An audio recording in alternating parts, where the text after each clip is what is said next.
Hey, you found us. Welcome, everybody. This is Scripture Gems. Hello, and welcome to the show. My name is John Fullmer, and this is my brother Jay. How's it going, John? We are two brothers who just can't get enough of the Scriptures. Yeah, we love them so much. This episode, we are going over the Come Follow Me lesson for February 21st through 27th, 2022. This is covering Genesis chapters 24 through 27. And now let's bring out the star of the show, the Scriptures. Oh, this is going to be exciting. Yay! And now let's consult the Scripturematic 6000 to find out how long it will take to read this week's reading.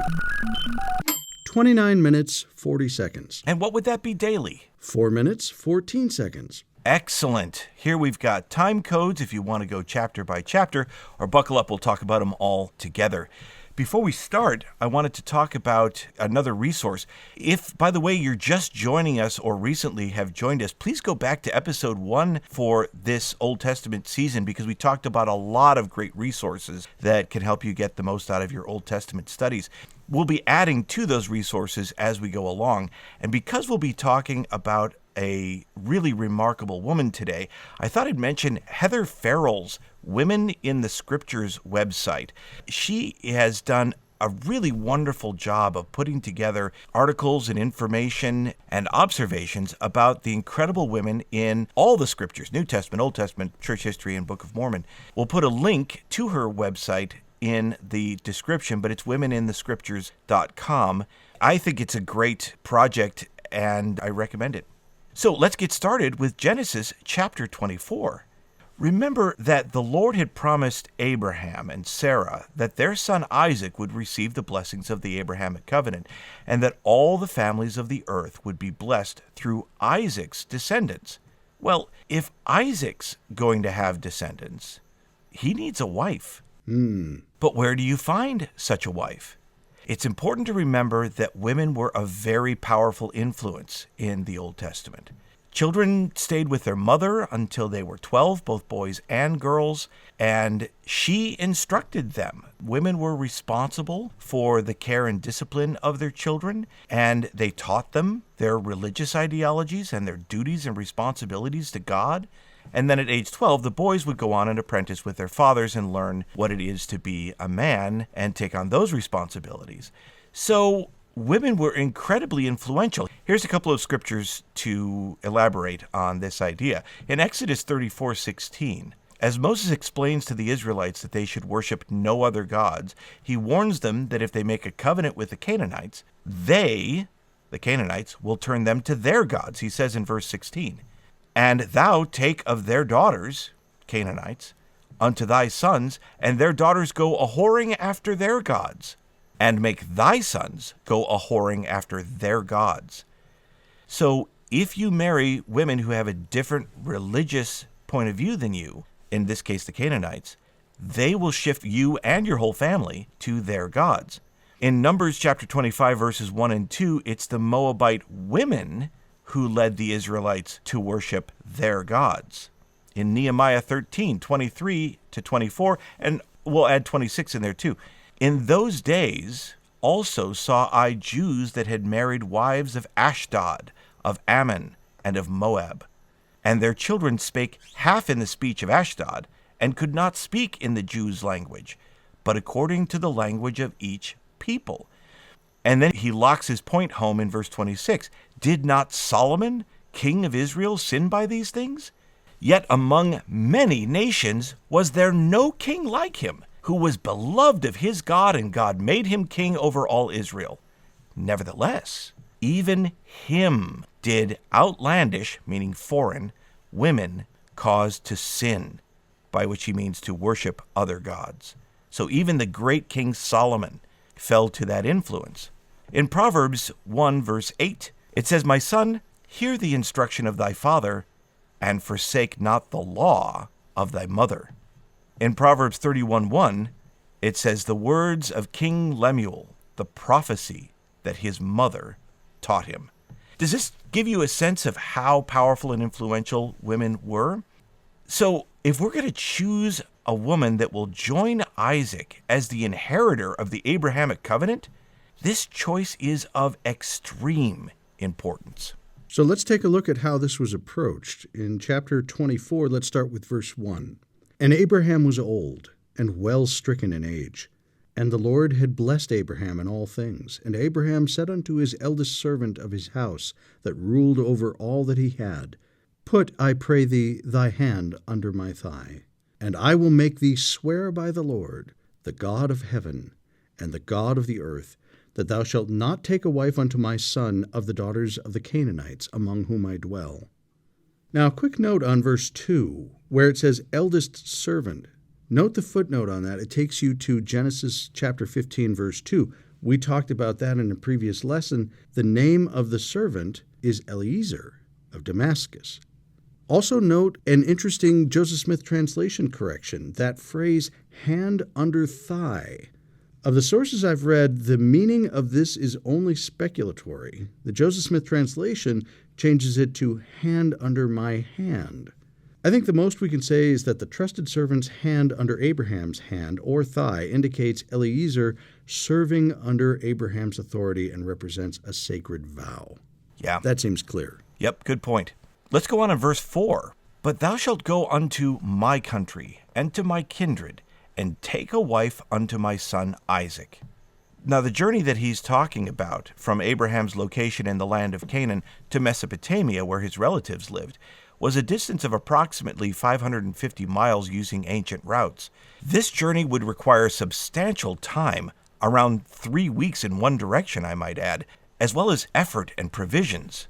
So think of the effort that is going into finding the right spouse. It's really staggering. There's a quote that we wanted to include from an Ensign article in February 1999. This is from President Gordon B. Hinckley in an article named Life's Obligations, where he says, quote, There is no substitute for marrying in the temple.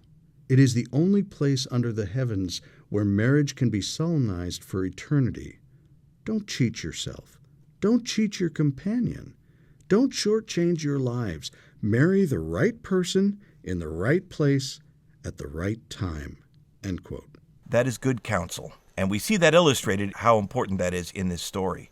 So, in verse 10, the good servant Eliezer leaves Abraham taking 10 camels and traveling to Nahor in Mesopotamia. Now, when this gives you details, pay attention. It says 10 camels. Let's carefully explore the details in verses 11 through 21 and see if we can paint a picture of what's happening. We don't always get specific details in our stories, so when they're there, we should really pay attention, look for details, adjectives, verbs, etc., and will help. Jay brings up a really good point. I mentioned back when we were studying Genesis 11 that according to the genealogies listed in Genesis, Abraham was born 1,938 years after the fall of Adam. So those first 11 chapters are covering well over 2,000 years of human history. From Genesis 12 to 50, we're covering maybe 200 years. Moses clearly wanted to spend a lot of time around Abraham and his immediate descendants. You can almost picture him saying, well, let's see, the earth was created, man became mortal, man became wicked. I think some people were translated, we had a flood. Here it is, Abraham. So let's pay close attention. And you might remember when we studied the Book of Mormon, the same type of thing happened with Mormon in his abridgment, where there was clearly times where he covered long periods of time very quickly and other times where he really slowed down and wanted you to pay attention. Yeah, that's so true. And it really is a great thing to recognize about Genesis. What is the purpose? We talked about this at the beginning. It's not to give you a history of the world. It's to bring you up to Moses' day. And one of the most important things that happened was what's happening in the lives of Abraham, Isaac, and Jacob, known as the patriarchs. So let's take a look at verses 11 through 14 and look at what happens before the lady of the hour arrives. Her name is Rebekah. We'll meet her in just a little bit. In verse 11, and he, speaking of the servant Eliezer, made his camels to kneel down without the city by a well of water at the time of the evening, even the time that women go out to draw water. So what do you already see in this scene? It's evening. All right, that's a great detail. And that this is when women go out to draw water. So we learn a little something about the life of women. It's probably one of the last chores in a very busy workday for women. They're likely tired and ready for rest. All right, so that helps us set the stage. Notice that Eliezer made his camels kneel down. He and his 10 camels have traveled for weeks, and now he has them kneel down. But in the next verse, we see that he is going to offer prayer. I know it's ridiculous, but I can't help but visualize this as a family prayer moment. Okay, camels, it's been a long trip. Come on in. Let's all kneel down together, and I'll offer a prayer. I know that's not how it was, but I don't know. I can't help but see it that way. Well, I don't see any problem seeing it that way. Verse 12, and he said, O Lord God of my master Abraham, I pray thee, send me good speed this day, and show kindness unto my master Abraham. Behold, I stand here by the well of water, and the daughters of the men of the city come out to draw water. And let it come to pass, that the damsel to whom I shall say, Let down thy pitcher, I pray thee, that I may drink. And she shall say, Drink, and I will give thy camels drink also. Let the same be she that thou hast appointed to thy servant Isaac, and thereby shall I know that thou hast showed kindness unto my master. Now, quick note, we may have seen this a few times before, but we haven't talked about it. Notice in verse 12, that word S-H-E-W is show. That's an old way to spell show, but it's pronounced show. And if that seems strange to you, think about the word sow, S-E-W. It's pronounced the same way. Also notice that Eliezer seems to be guided by the Holy Spirit as to what to ask, because clearly what he's asking for is going to happen. So whoever he asks drink of, and she offers for him and his camels, that's the girl. Well, and think about that. I mean, that's quite a thing to look for. And what does that say about the person who would say something like that, offer something like that? But it also, as John was pointing out, it really helps us to see the faithfulness, not just to his master Abraham, but Eliezer's faithfulness to God and trust in him. So let's introduce the lady in verse 15. And it came to pass, before he had done speaking, that behold, Rebekah came out, who was born to Bethuel, son of Milcah, the wife of Nahor, Abraham's brother, with her pitcher upon her shoulder. So right there we have another detail, not only her lineage, but she's holding a pitcher on her shoulder. There's different ways to carry water in the ancient world. A leather satchel might be one of them. But in this case, it's a solid pitcher, otherwise she wouldn't have carried it on her shoulder. Going on in verse 16, and the damsel was very fair to look upon, a virgin, neither had any man known her. And she went down to the well, and filled her pitcher, and came up. So what do we learn in these verses? Notice the Joseph Smith translation for verse 16. Neither had any man known the like unto her. I like that. This will relate to Eliezer's response after this upcoming interaction. If we jumped ahead to verse 21, it says that he wonders at her. So let's watch going forward what she does that makes him in awe of her, and why it would be said of her that no man has known the like unto her. She is remarkable, unique, and to be wondered at. Okay, verse 17. And the servant ran to meet her, and said, Let me, I pray thee, drink a little water of thy pitcher. Now, going back to 16 for a minute, notice that she went down to the well. So wherever the well is, it's down from where they are. And then she filled her pitcher, and with the heavy pitcher, she comes up out of the well. So what an imposition for someone to say, hey, I know you just brought that water up, but give me some. In this area of the world, there are different ways that we could have a well that is down. It could simply be downhill from the trough, but it could also be that it is at the bottom of a large, almost like a funnel, a large area of earth that's been dug out to get down to the water level, so it's more easy to get the water. If so, she would have to go down almost in a spiral path down to the bottom. and there would be the well, and she would get the water, and she would come up and out. However it is, there is a down to the well and up from the well. So going on to verse 18, and she said, "Drink, my lord." And she hasted. Notice that. She wasn't like, "Oh, fine." She hasted and let down her pitcher upon her hand and gave him drink. All right, well, that's half of it.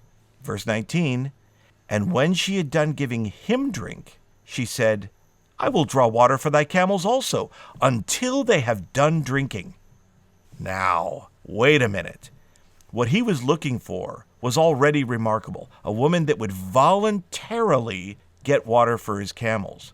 But she voluntarily adds a little piece on the end here, which I think is quite remarkable. It's not just that she's going to get some water for the camels. She has committed herself at the end of a long workday with other responsibilities for this stranger to get water until his camels can drink no more. And remember, 10 camels. So how much water can a thirsty camel drink? Ooh, numbers. Well, a single thirsty camel has been known to drink up to 30 gallons or 100 liters of water in a single visit to a well. Some suggest even twice that much. Remember, that's one camel. He had 10 camels, so Rebekah may have drawn as much as 300 gallons of water. I don't know how big her pitcher was, but I'm sure that meant at least 100 trips between the well and the trough. That's remarkable. Now, let's change those numbers just a little bit. Let's say we took one of the lowest numbers. The lowest number I could find for a thirsty camel would be 20 gallons. So let's take the lowest number camels might drink, and let's take the highest she might be able to carry, because John's estimating it at like 3 gallons. And remember, it's like a ceramic pitcher she's carrying on her shoulder. But let's say she's a superstar and could do 4 gallons per trip. That's still 50 trips. So either way, however you work those numbers, she is incredible. And then look at what she does in verse 20. And she hasted and emptied her pitcher into the trough and ran again unto the well to draw water and drew for all his camels. If she ran unto the well from the trough, then what does that say about the distance between the well and the trough? There's space for running. So again, we don't know all the details, but these pieces of it not only show her attitude and her character, but they also give us a sense that this isn't just her leaning over one place, grabbing water, pouring it into a trough. This is a major thing that she offered to do. This is more than Rebekah, say, handing Eliezer a cup saying, "Yeah, you can drink." Right. This is a lot more. It's huge. It's huge. No wonder in verse 21 that he wondered at her. No wonder that it says in the Joseph Smith translation, no man knew the like unto her. It was evidently time for her evening workout, and workout she did. Apparently, yeah. So, verses 21 through 25, the servant now has his interaction with Rebekah, asks her about her family, learned that she was exactly of the lineage he's looking for. She's the granddaughter of Abraham's brother Nahor. And in the next few verses, 26 to 49, Abraham's servant was invited to eat with Rebekah's family. He told the family that Abraham had directed him to find a suitable woman for Isaac to marry among Abraham's relatives, and that the Lord had led him to Rebekah. There's a lot of repetition in this chapter. As he recounts the story of what happened, look for how many times he mentions God's involvement. Verse 27, "Blessed be the Lord God, the Lord led me." Verse 31, Laban calls Eliezer blessed of the Lord. Verse 35, "The Lord hath blessed my master greatly." Verse 40, Abraham told Eliezer that the Lord will send his angel with thee. Verse 42, Eliezer prayed to God for help in this matter. And then in verse 48, the Lord God led him in the right way. Going on in verse 50, then Laban, and we learn in verse 29 that Laban is Rebekah's brother, and Bethuel, who we learn in verse 15 is her father, answered and said, "The thing proceedeth from the Lord. We cannot speak unto thee bad or good. Behold, Rebekah is before thee. Take her, and go, and let her be thy master's son's wife, as the Lord hath spoken." And it came to pass that when Abraham's servant heard their words, he worshiped the Lord, bowing himself to the earth. So faithful. I love that everyone's recognizing God's hand in this. And so, yes, brother and father give their permission. Notice in verse 28, though, that this is all happening in her mother's house. I've heard it described that it's not uncommon to have a kind of a family compound where you have multiple houses for various people within, say, a walled-off area. So in this case, this would be the mother's house, and this is where it's all happening. Those involved in helping secure this union, like in verses 53 and 55, it seems to indicate that her mother and her brother are primarily involved, although we saw her father give permission too in verse 51. The whole family is invested in her future, but they are concerned when the next morning Eliezer is ready to go and bring Rebekah to his master's house. Let's take a look in verse 55. And her brother and her mother said, Let the damsel abide with us a few days, at the least 10. After that she shall go. And he said unto them, Hinder me not, seeing the Lord hath prospered my way. Send me away that I may go to my master. And they said, We will call the damsel, and inquire at her mouth. And they called Rebekah and said unto her, Wilt thou go with this man? And she said, I will go. And they sent away Rebekah their sister, and her nurse, and Abraham's servant and his men. Do you see a Nephi characteristic in her in verse 58? Yeah. Or actually, more accurately, Nephi being like her. Good point. Since she lived before him. She says, I will go. That's what Abraham was doing too. Rebekah is very much the Abraham in the story. An arranged marriage may have involved the wisdom of those that love the young bride, but it's ultimately her choice. Do you see in Rebekah an Abraham-type character? She's willing to leave her homeland and all that she knows to follow the Lord's will and covenant with him. She's willing to be led to a promised land, just like Abraham. And in the future, others will be like her, like, say, Nephi, Lehi.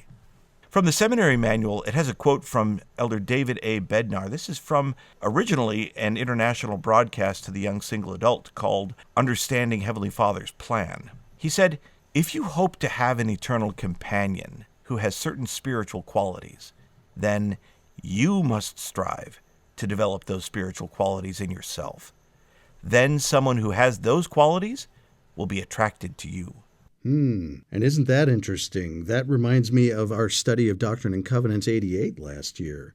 Remember in verse 40 when it says, For intelligence cleaveth unto intelligence, wisdom receiveth wisdom, truth embraceth truth, virtue loveth virtue, light cleaveth unto light. Oh, that's awesome. So let's go on with the story in verse 63. And Isaac went out to meditate in the field at eventide, and he lifted up his eyes, and saw, and behold, the camels were coming. And Rebekah lifted up her eyes, and when she saw Isaac, she lighted off the camel. In other words, she dismounted. For she had said unto the servant, What man is this that walketh in the field to meet us? And the servant had said, It is my master. Therefore she took a veil and covered herself. And the servant told Isaac all things that he had done. And Isaac brought her into his mother Sarah's tent, and took Rebekah, and she became his wife. And he loved her, and Isaac was comforted after his mother's death. This interaction, where it gives us just a little hint of this romance between them, and a statement like he loved her, and that she was modest and appropriate in verse 65, according to their custom, that's going to play out later. This is a great couple. And I think there's wonderful things that we can learn from Isaac and Rebekah about working together as men and women, husband and wife. So even though this is a beautiful story, it may not be the story for everyone, at least not in this life. President Dieter F. Uchtdorf, in a church educational system fireside for young adults on November 1st, 2009, had this to say. Now there are those among you fine young members of the church who might never marry. Although they are worthy in every way, they may never find someone to whom they will be sealed in the temple of the Lord in this life. I cannot tell you why one individual's prayers are answered one way while someone else's are answered differently. But this I can tell you. the righteous desires of your hearts will be fulfilled. The brief span of this life is nothing compared with eternity. And if only we can hope and exercise faith and joyfully endure to the end, there, in that great heavenly future, we will have the fulfillment of the righteous desires of our hearts, and so very much more than we can scarcely comprehend now. That's a great perspective from President Uchtdorf. So that brings us to chapter 25. In the first 11 verses, it recounts Abraham's final years on the earth. Before Abraham died, he married a woman named Keturah, who bore 6 sons. Keturah is referred to in the scriptures as a concubine in 1 Chronicles 1:32. In the Old Testament, the word concubine is used to describe women who, in the time and culture in which they lived, were legally married to a man, but had a lower social status than a wife. And that information comes from the seminary manual. Now, the descendants of one of Abraham's sons with Keturah, Midian, are going to play a particularly important role in the stories to come. Keep an eye out for the Midianites. Yep, good point. Also note that Abraham died at 175. That's in verse 7. The term score is not really used that much anymore, but it means 20. It's an excessive amount of math, I know, but 163 years means 100 plus 3 times 20 plus 15. And remember, PEMDAS, multiplication should be performed first. Either way, as it says in verse 8, he certainly died in a good old age, an old man and full of years, and was gathered to his people. And that's another interesting phrase that we'll see a few times in the Old Testament. It's an ancient phrase meaning to die, to pass on, as we might say today. The Institute Manual points out that this phrase, gathered to his people, is evidence of ancient people's understanding of an afterlife. From the manual, the phrase, gathered to his people, is one more evidence of their gospel knowledge. 2 Bible scholars commented on the significance of that phrase. This expression denotes the reunion in Sheol with friends who have gone before, and therefore presupposes faith in the personal continuance of a man after death, as a presentiment which the promises of God had exalted in the case of the patriarchs into a firm assurance of faith. Sheol is the Hebrew word for the world of spirits where one goes when one dies, the equivalent of the spirit world. The Hebrews had not only a concept of life after death, but also a correct concept of the intermediate place between death and the resurrection. Nice. All right, so let's go on in verse 5. And Abraham gave all that he had unto Isaac. But unto the sons of the concubines which Abraham had, Abraham gave gifts, and sent them away from Isaac his son, while he yet lived eastward unto the east country. From the seminary manual it says, Isaac received more than Abraham's other children because of Isaac's birthright. A son who held the birthright inherited not only his father's lands and possessions, but also his father's position as the spiritual leader of the family and the authority to preside. The son was then responsible to use these resources to provide for the family's needs. The birthright was often passed from a father to his eldest son. However, righteousness was more important than being the firstborn. The birthright Isaac received from Abraham also included all the blessings and responsibilities of the Abrahamic covenant. In verses 12 through 18, it gives us an overview of the life and generations of Abraham and Hagar's son, Ishmael. But the Bible is focused on the lineage of Isaac as the birthright son. So let's skip ahead a little in the chapter, verse 20. And Isaac was 40 years old when he took Rebekah to wife, the daughter of Bethuel the Syrian of Padan Aram, the sister to Laban the Syrian. And Isaac entreated the Lord for his wife, because she was barren. And the Lord was entreated of him, and Rebekah his wife conceived.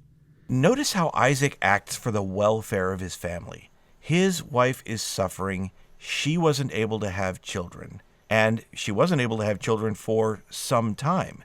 So Isaac entreats the Lord for her, and she's able to be blessed. In fact, if we look at other clues, we can see how long Rebekah had to wait for children.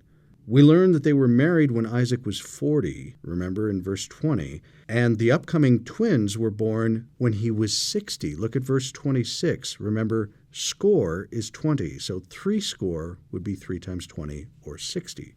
So she had to wait 20 years. Yeah. In verse 22, and the children struggled together within her, and she said, If it be so, why am I thus? And she went to inquire of the Lord. And the Lord said unto her, 2 nations are in thy womb, and 2 manner of people shall be separated from thy bowels. And the one people shall be stronger than the other people, and the elder shall serve the younger.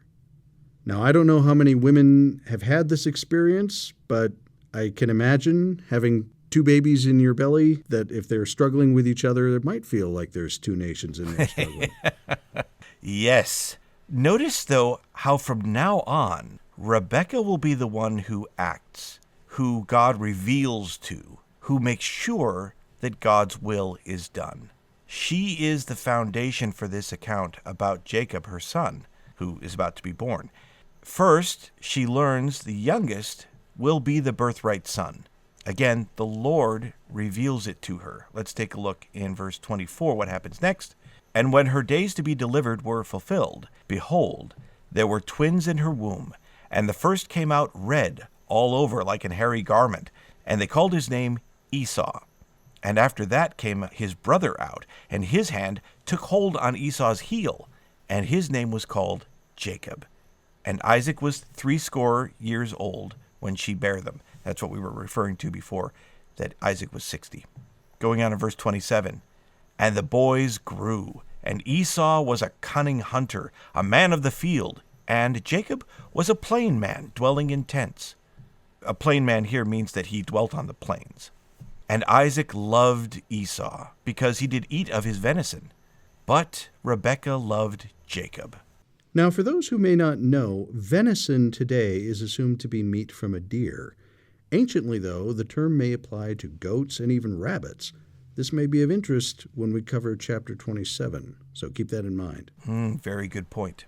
Let's go on to verse 29. And Jacob sod pottage, which, by the way, simply means he cooked stew or something in a pot. Something you cook in a pot is called pottage. And Esau came from the field, and he was faint. And Esau said to Jacob, Feed me, I pray thee, with that same red pottage, for I am faint. Therefore was his name called Edom. Now, there's a play on words here. Look at the footnote for 30a. Edom means red.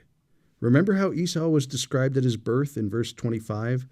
Red and hairy. We learn later in verse 34 that the pottage contained lentils, given Esau's label of red pottage. Perhaps they were even red lentils. Yeah, right. And also, Edom is interesting because his descendants will be known as the Edomites. Right, so keep an eye out for that. Going on in verse 31. And Jacob said, Sell me this day thy birthright. And Esau said, Behold, I am at the point to die, and what profit shall this birthright do to me? Now, the Institute Manual gives us this further insight. Esau's words, I am at the point to die, were likely an exaggeration and a rationalization for his actions. Jacob would almost certainly have succored Esau freely if his life were in jeopardy. The point of this account seems to be primarily to show how little value Esau placed on the birthright. His immediate bodily needs were more important to him than the rights of the covenant. Additional evidence of this attitude is Esau's marriages to Canaanite women, which broke the covenant line. Right. That's a really important observation. A lot of times these stories are told in such a way to teach you something important about the person. So, let's go on to verse 33. And Jacob said, Swear to me this day. And he sware unto him, and he sold his birthright unto Jacob. Then Jacob gave Esau bread and pottage of lentils, and he did eat and drink, and rose up and went his way. Thus Esau despised his birthright. From October 1985 General Conference, Elder Dallin H. Oakes gives us this insight, quote, The firstborn Esau despised his birthright. Jacob, the second twin, desired it. Jacob valued the spiritual, while Esau sought the things of this world. Many Esau's have given up something of eternal value in order to satisfy a momentary hunger for the things of the world." End quote. Yeah, that's such a good point. And this is an important principle as we read these stories, because some of the stories, especially earlier in Genesis, but in other places, can seem very strange in some ways, certainly culturally different. Part of it may be we don't have the whole story, but most importantly, there's a point the author's trying to make. And so don't get too caught up in the details. Look for what the intent of the author is in telling us this story. So let's go on in Genesis chapter 26. The Lord guided Isaac and blessed him both spiritually and temporally by highlighting Isaac's blessings. Genesis 26 can help us understand what Esau lost when he sold his birthright to Jacob. So let's take a look. Let's start in verse 2. "And the Lord appeared unto him and said, Go not down into Egypt. Dwell in the land which I shall tell thee of. Sojourn in this land, and I will be with thee, and will bless thee. For unto thee and unto thy seed I will give all these countries, and I will perform the oath which I swear unto Abraham thy father. And I will make thy seed to multiply as the stars of heaven, and will give unto thy seed all these countries. And in thy seed shall all the nations of the earth be blessed, because that Abraham obeyed my voice, and kept my charge, my commandments, my statutes, and my laws." Now there's an interesting side note. Where does Isaac dwell then, if not in Egypt? In verse 6, it states simply, "It was in Gerar." Remember Abimelech, king of Gerar? We talked about him last lesson, Genesis chapter 20. Remember that when Abraham visited, he was commanded to tell the king and the people that Sarah was his sister. We have the same thing play out here with Isaac and Rebekah. Right. And although considering that it's been at least around 80 years since that episode with Sarah and Abraham, remember that Abimelech, that event happened before Isaac was born. Isaac had his twins at 60, and they seem grown, so, maybe 80 years since then. It seems improbable that this is the same person, although he has the same name. Maybe it's his son or grandson, Abimelech Jr.? Or perhaps it's a title. The Bible Dictionary tells us that the name Abimelech means Father King. The Bible Dictionary also proposes, though, that these may be the same people, but they may not. We don't know. Either way, I've always been amused by verses 8 and 9. "And it came to pass, when he had been there a long time," this is referring to Isaac and Rebekah, "that Abimelech, king of the Philistines, looked out a window and saw, and behold, Isaac was sporting with Rebekah his wife. And Abimelech called Isaac and said, Behold, of a surety she is thy wife. And how saidst thou, she is my sister?" Now, I'm not sure what sporting means in verse 8, but that sounds cute to me. This is a great time to look at various translations. Again, if you type in the book, chapter, and verse into your Google search bar, one of the things that will come up is a place called BibleHub.com. And if you click on that, it will give you a whole bunch of different translations of that verse. And you can see how scholars have tried to wrestle or interpret difficult words or phrases. Let's look at a few. Instead of sporting, the NIV and the NET say caressing. You can see why Abimelech would be concerned. The ESV says laughing with. Showing endearment is the New King James Version. This is an updated King James translation. The Douay Rheims Bible, the Catholic English translation, says playing with.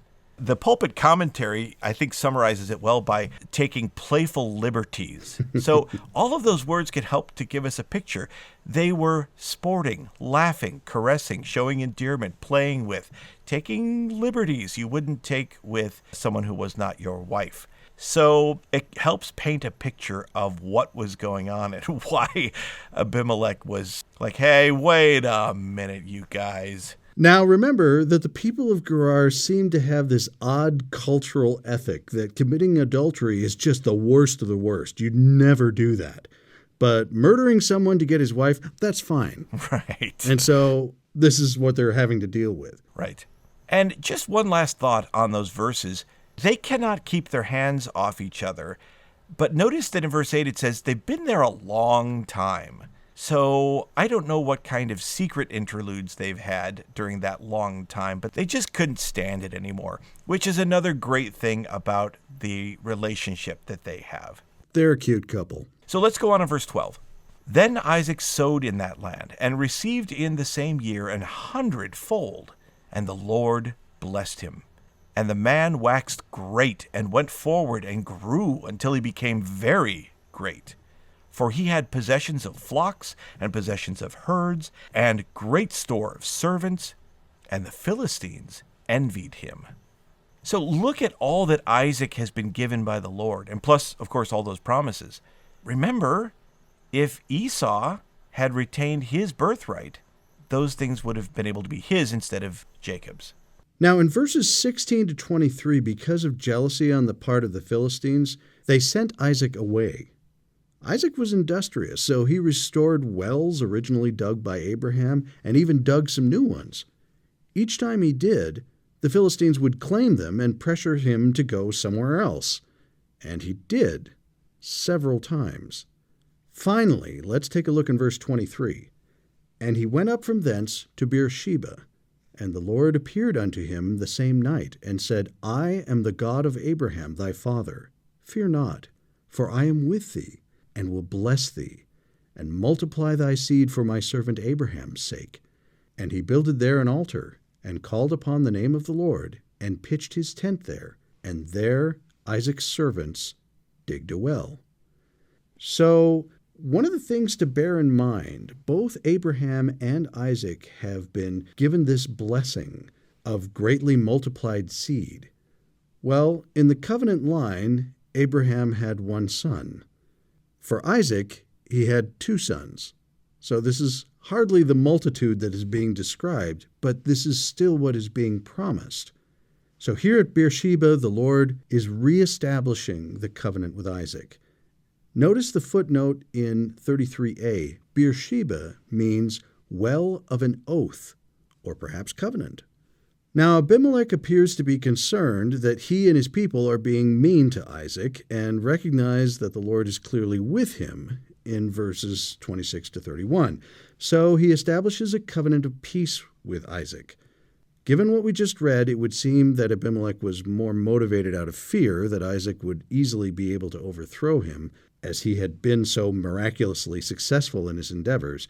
Either way, though, a covenant of peace is made. Nice. So in verse 34, and Esau was 40 years old when he took to wife Judith, the daughter of Beeri the Hittite, and Bashemath, the daughter of Elon the Hittite, which were a grief of mind unto Isaac and to Rebekah. So now why would that be? Esau married outside of the faith. Right. That brings us to Genesis chapter 27. Now, the first 33 verses, 1 through 33, Isaac intends to give the birthright blessing to Esau. However, Rebekah had previously learned by revelation, which we read, that Jacob was to receive the birthright. What follows is a story that, again, is a little bit difficult to understand.